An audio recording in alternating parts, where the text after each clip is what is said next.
कंचना जी, अब ये बताइए कि आखिर परिवारवाद एक ऐसा मुद्दा है जिस पर आपके पास कोई जवाब ही नहीं है। अगर लालू जी जेल गए तो राबड़ी जी को बना दिया, राबड़ी जी के बाद अब तेजस्वी यादव, तो परिवार में रहता वो परिवारवाद वाली, क्योंकि मुख्यमंत्री पद की बात हो रही है। दूसरा, उन्होंने भ्रष्टाचार पर आपको घेरा है। तीसरा, जो सवाल मैं पूछना चाहती हूं कि राहुल गांधी सबसे ज्यादा वोट चोरी सब जगह मुद्दा उठा रहे हैं। कि आपकी पार्टी को एहसास है पिछले चुनाव आप किस मुद्दे पर आपकी पार्टी इतनी सीटें लाई थी? भ्रष्टाचार, बेरोजगारी, ऐसे मुद्दों पर। उन मुद्दों से हटकर सिर्फ वोट चोरी क्या असल मुद्दा बनेगा बिहार में? कि आपको आम आदमी की जिंदगी से जुड़े मुद्दों को उठाना नहीं चाहिए? नहीं, बहुत सारे सवाल पूछे गए हैं। मुझे लग रहा है कि जदयू जितना तो मुझे भी समय मिल ही जाना चाहिए, उनसे ज़्यादा विधायक हैं हमारे, है ना। भले कम हो लेकिन मुख्यमंत्री पर वही बैठे रहेंगे। और मैं यहाँ एक विषय आप लोग जानते होंगे, भूगोल, ज्योग्राफी, उसमें हम तो निवेदन करेंगे प्रधानमंत्री नरेंद्र मोदी जी से, आपकी सरकार से, कि उसमें एक लाइन डलवा दे। कुछ था जी इनके पहले, इनके अनुसार कि 2014 में मोदी जी के आने से पहले विश्व के नक्शे पे भारत नहीं था, हिंदुस्तान नहीं था, कुछ था जी। इनको तो बस, है ना, ये जब आए हैं तब ये भारत का नक्शा बना है विश्व के ग्लोब में। पहले कहाँ कुछ था जी? बिहार में कुछ था जी? 2005 में इनके आने से पहले, नीतीश जी के आने से पहले कुछ था जी? बिहार में नहीं था जी। ये आए हैं तो भारत के नक्शे पे बिहार बना है जी। तो इनका ये दावा होता है। लेकिन बिहार में चले जाइए, मैं वहीं से आ रही हूँ, पटना में पोस्टर लगे हैं, क्या लिखा हुआ है? 20 साल में 2 गुना हुआ इंफ्रास्ट्रक्चर। जब 1 गुना था नहीं जी तो 2 गुना कैसे हुआ जी? बताइएगा जी। हाँ, ये जीविका दीदी ये कह रहे हैं 1.5 करोड़ है, 5 करोड़ कर देंगे, और 1 करोड़ 41,000 ये दावा करते हैं। और हर जीविका दीदी 2 से 3 माइक्रो फाइनेंस कंपनी से लोन लेकर डूबी हुई है कर्ज में। लेकिन ये कहेंगे हम सबको पैसा देंगे जी, हम सबको कर्ज लो, तुम्हें कर्ज देंगे हम, तुम ब्याज में डूबोगे, ऐसा ये दावा करते हैं। 20 साल से इनकी सरकार है महाराज जी। राबड़ी देवी जी को कह रहे हैं कि ये किचन में चाय बना रही थी, कैबिनेट में चली गई। चाय वाला प्रधानमंत्री बन सकता है, चाय वाला प्रधानमंत्री बन सकता है, पर चाय वाला मुख्यमंत्री नहीं बन सकता है जी। और आप बता दीजिए कि राबड़ी देवी जी के टाइम पे, उस जमाने में बिहार में, आज ही का बता दीजिए कि बिहार में महिलाओं का लिटरेसी रेट क्या है जी? बताएंगे जी? और कितने विश्वविद्यालय आपने खोले जी? 20 साल की सरकार तो रही है ना इनके जी। बताइए, एक भी स्टेट यूनिवर्सिटी खोले हैं क्या जी? नहीं खोले हैं जी। सेंट्रल यूनिवर्सिटीज खोले हैं क्या जी? नहीं खोले हैं जी।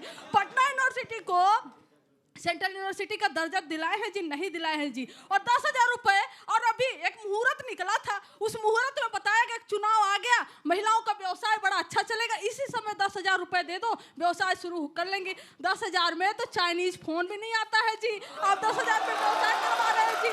और पूरा टाइम लालू जी, राबड़ी जी, राहुल जी, ये जी वो जी कर करके आपका खत्म हो गया। तो मुद्दों की बात पर हम आ जाते हैं जी। हम 2020 से 2024 हर समय हम सिर्फ और सिर्फ मुद्दों की बात किए हैं। आज तेजस्वी जी, चारा और परिवार पर आपने कुछ नहीं बोला। हो, चारा पर भी बोल देते हैं जी। चारा खाए जगन्नाथ मिश्रा, जेल जाए लालू यादव, और 55 अधिकारी, कौन अपर कास्ट ब्राह्मण जिन पे केस हुआ था, सब पे केस हटा लिया गया जी। एक मुख्यमंत्री को जो पिछड़े समाज से आए थे फंसा दिया गया जी। और हो गए हम चारा चोर। शिवम त्यागी, जवाब दीजिए, फिर चलेंगे उनके पास। हरिश्चंद्र हो गए जी, इनकी छवि अच्छी हो गई जी। प्रदीप जी, जल्दी से इसका जवाब दीजिए, फिर हम चलेंगे अक्षत जी के पास। वाह जी, सब बोले पर आंकड़े नहीं बोले जी। अब मैं थोड़े आंकड़े बोल देता हूँ। देखो, शायरी सुननी है इधर जाओ, लफ्फाबाजी सुननी इधर जाओ, आंकड़े सुनने हैं तो इधर आ जाओ। इनने बोला बिहार का लिटरेसी रेट महिलाओं, सुनिए जी, 2000, सुनिए ना जी, 60% से बढ़ के 80% हमने किया। अब इनकी देखिए दुविधा क्या है। मैं समझ सकता हूँ कंचना जी जी क्यों कर रही है, क्योंकि इतना करने के बाद भी उनके बाजू में बैठे हुए जी ने, इनके बाजू में बैठे जी राहुल जी ने अभी तक तेजस्वी जी को मुख्यमंत्री पद का उम्मीदवार ही नहीं घोषित किया है जी। यहाँ तो पता नहीं ना नेता कौन, नीति कौन, नियत क्या, कुछ नहीं जी। चलिए, इस शो में ये कांग्रेस के प्रवक्ता, हमारे तो नेता नीतीश कुमार मुख्यमंत्री पद के उम्मीदवार, नरेंद्र मोदी जी प्रधानमंत्री पद के उम्मीदवार। यहाँ पे क्या कांग्रेस पार्टी कह दे तेजस्वी यादव मुख्यमंत्री पद के उम्मीदवार है तो हम खुद ही ताली बजाते, पर ना बोलेंगे जी। अब आ जाते हैं डेटा पे जी। 15 साल में जब इनकी सरकार थी, बजट था बिहार का 23,000 करोड़ जी। हमारे समय हो गया 3,23,000 करोड़ जी। इनके समय बिहार के अंदर प्रति व्यक्ति आए 8,000 करोड़ जी। हमारे समय हो गया 66,000 करोड़ जी। इनके समय बिहार के अंदर 54% आबादी गरीबी रेखा रेखा के नीचे जी, हमने सबसे ज्यादा बिहार से लोग गरीबी रेखा के ऊपर निकाले जी। तो ये जी कर अब दिक्कत क्या है? बिल्कुल चाय वाला प्रधानमंत्री बन सकता है, क्योंकि प्रधानमंत्री नरेंद्र मोदी जी के ना पिताजी ना माताजी ना कोई परिवार का व्यक्ति जो है राजनीति के अंदर है।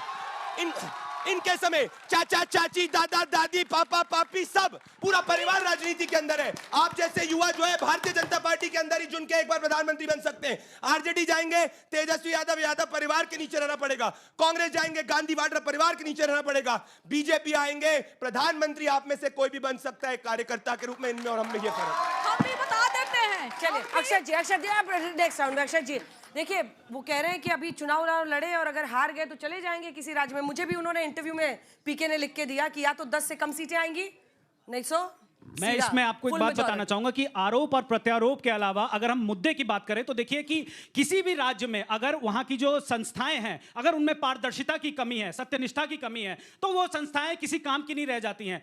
1980 में जहां पर हमारा आज युवा बैठा है मेरे सामने, 1980 में जहां पे हमारा नैरेटिव होता था डेमोक्रेटिक रिफॉर्म्स, आज वो गिरकर इलेक्टोरल रिफॉर्म्स और उससे नीचे गिरकर इलेक्टोरल फर्जेबाजी और चोरी, वोट चोरी पर आके टिक गया है। और इसके बीच में जब मैं चुनाव आयोग से प्रश्न पूछता हूं या मेरे साथी कोई पूछते हैं तो आवाज पूछता इधर हूं, आवाज इधर से प्रवक्ता भाजपा की आती है, आवाज उधर से जेडीयू के प्रवक्ता की आती है।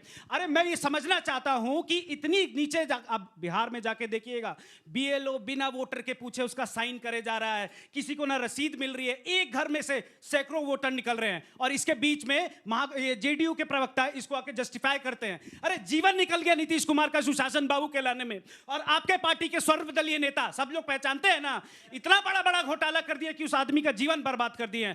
भाजपा वाले कहते हैं कि 4 करोड़ रुपए टैक्स नहीं दिया। अरे मोदी जी ने तो कहा था ना खाऊंगा ना खाने दूंगा, और आप ही के पार्टी के लोग जो कि आज बड़े बड़े घोटाले कर रहे हैं, हिम्मत आप में, उनसे पूछ लें कि क्या हो रहा है। अरे आप क्या पूछिए, कागज तो दिखाओ, कागज बोलने से काहे कुछ नहीं होता। अरे कागज दिखा के पूछे हैं, हिम्मत नहीं है, हिम्मत नहीं है इस आदमी में, हिम्मत नहीं है। आज इनकी पार्टी के प्रवक्ता खुद पूछ रहे हैं कि अगर हिम्मत है तो इसको आके जस्टिफाई कर दो जो प्रशांत किशोर ने कहा है, नहीं तो इस्तीफा दो। जेडीयू के खुद प्रवक्ता कह रहे हैं कि आके अगर हिम्मत है तो बता दीजिए, नहीं तो इस्तीफा दो। मुझे ऐसा लगता है कि जो चुनाव आयोग से प्रश्न पूछते हैं और जवाब जो हमें यहाँ पे एनडीए के प्रवक्ता देते हैं, ये पक्का इससे समझ आता है कि गंगाधर ही शक्तिमान है। ये लोग मिलजुल कर जो सारे पार्टियां चुनाव लड़ने में लगी हुई हैं, ये लोग वहां से ट्रॉफी उठा के खुर होने के चक्कर में भ्रष्टाचार का आरोप लगा रहे हैं आपके नेताओं पर। जवाब दीजिए। नीतीश कुमार जी पर पीके का एक इंटरव्यू है, वही सुन लीजिए। वो नीतीश कुमार जी की ईमानदारी की अभी तारीफ कर रहे हैं 4 दिन पहले के इंटरव्यू में। उनका एक मॉडल है पीके जी का, वो निकले गांधी के आश्रम से, जमीन पर घूमे, देखे नीतीश जी का सड़क एकदम चकाचक है, हर गांव में देखे कि बिजली चकाचक है, पंचायत में महिला बैठ के नीति निर्देशक तत्वों पे काम कर रही है, बच्चियां साइकिल से स्कूल जा रही है। पीके को लगा अब करे क्या, तो पीके साहब लौट के आगे पटना, एक मॉडल नया निकाला उन्होंने, उसको कहते हैं हड़बड़ी का मॉडल। क्यों? 4 सीट उपचुनाव में हार गए थे, तो अब उनको लगा कि नीतीश कुमार जो कि जमीन पर जो पकड़ है वो देख करके जब लौटे तो जिन नेताओं को चारों तरफ जहां जहां दलित समाज के कोई नेता हैं, कोई पिछड़े समाज के नेता हैं, उनको किसी तरह घेरो, तो कुछ सारे डॉक्यूमेंट लेके आए। मैं उन आरोपों को यहां से बैठ के खारिज करने की स्थिति में नहीं हूं, लेकिन एक सवाल मेरा पीके महोदय से है कि भारत के जिन जिन राज्यों में जिन जिन मुख्यमंत्रियों के साथ आप खड़े होकर के जहां जहां लड़ा रहे थे, उन पैसे का हिसाब सार्वजनिक रूप में दीजिए।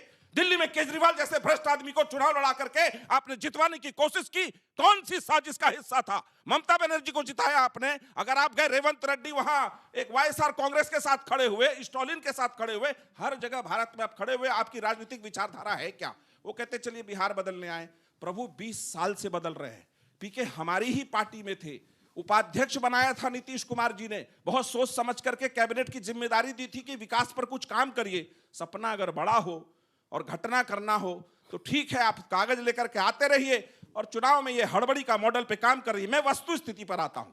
नीतीश कुमार जी की 45 साल की राजनीतिक जीवन में अगर एक लेश मात्र का दाग हो ना, तो आप बताइएगा कि नीतीश कुमार ने किसी करप्शन को समर्थन कभी दिया हो। वो इस तरह के नेता नहीं है।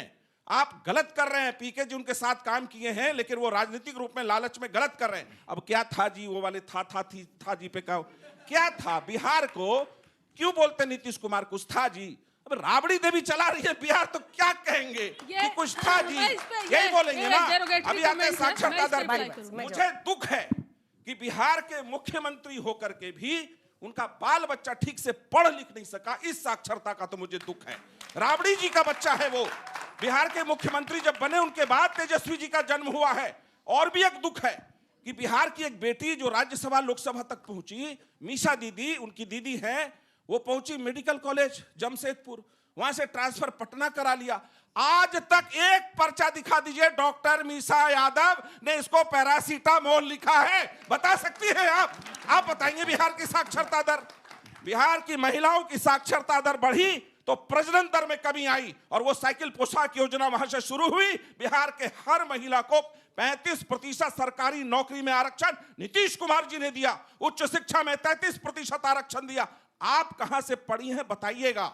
आप जिस गांव की हैं, क्या आपने साइकिल पोशाक ली थी? आप जिस गांव की हैं बता के जाइएगा।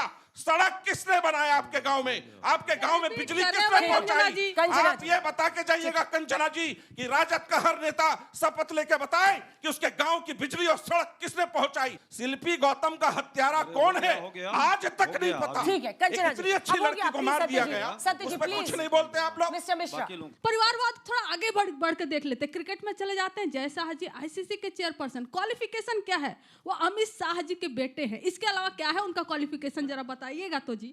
और दूसरा जो है रोहन जेटली जी है, ये डीडीसीए के प्रेसिडेंट हैं, अध्यक्ष हैं, सुपुत्र है अरुण जेटली जी के। बताइए, ये तो परिवारवाद से आते ही नहीं है। इनके तो क्वालिफिकेशन इनकी होगी ना कुछ। ये 20 साल के 18 साल में दांत जो है, ये दूध के दांत इनके टूटे नहीं होते हैं, तब तक ये क्रिकेट एसोसिएशन का प्रेसिडेंट बना दिए जाते हैं। लेकिन परिवारवाद पे एकदम साख पाक है। पूरा मंत्रालय इनका भ्रष्ट है, पूरा ऊपर से नीचे तक अधिकारी इनके भ्रष्ट है। लेकिन छवि देखिए जी किसकी? नीतीश कुमार जी की।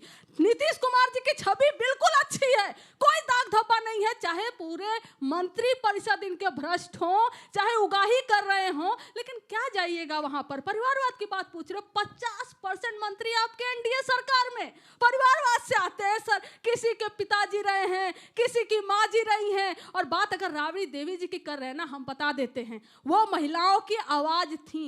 ओबीसी, एससी, एसटी, पिछड़े समाज की महिलाओं की आवाज थी। अगर किचन से निकलकर कैबिनेट में गई थी तो भी हमें प्राउड है कि हाँ, किचन से निकलकर कैबिनेट में कोई जा सकता है। लेकिन आप लोगों ने क्या किया? क्या 20 साल की सरकार में एक बार भी आपके जहन में नहीं आया कि किसी महिला को मुख्यमंत्री बना दे? एक सेकंड, दिक्कत ये ना कि वो किसके किचन में थी, इसकी वजह से वो सीएम बनी। बहुत प्रॉब्लम ये है। बहुत अच्छी बात। किसके किचन में थी, कहां से पहुंचा दी गई? वही परिवार की बात तो हम भी कर रहे हैं। बताइए सम्राट चौधरी जी, शकुनी मामा, शकुनी चौधरी के बेटे नहीं है क्या जिनको आप अध्यक्ष बनाए थे, डिप्टी चीफ मिनिस्टर है? परिवारवाद पे बात करिएगा ही मत। आप जो मंत्री बनाते हैं, ये पुत्रों को, सुपुत्रों को, जो भी आपको लगते हो अपनी नजर में, उन पर क्या जवाब दीजिएगा? बंद करते प्रथा को ना। चिराग पासवान कौन है आपके साथ? अनूठे बहुत सारे सहयोगी हैं। अंजना जी, नेक्स्ट भारतीय जनता पार्टी का अध्यक्ष कौन होगा आप बताइए?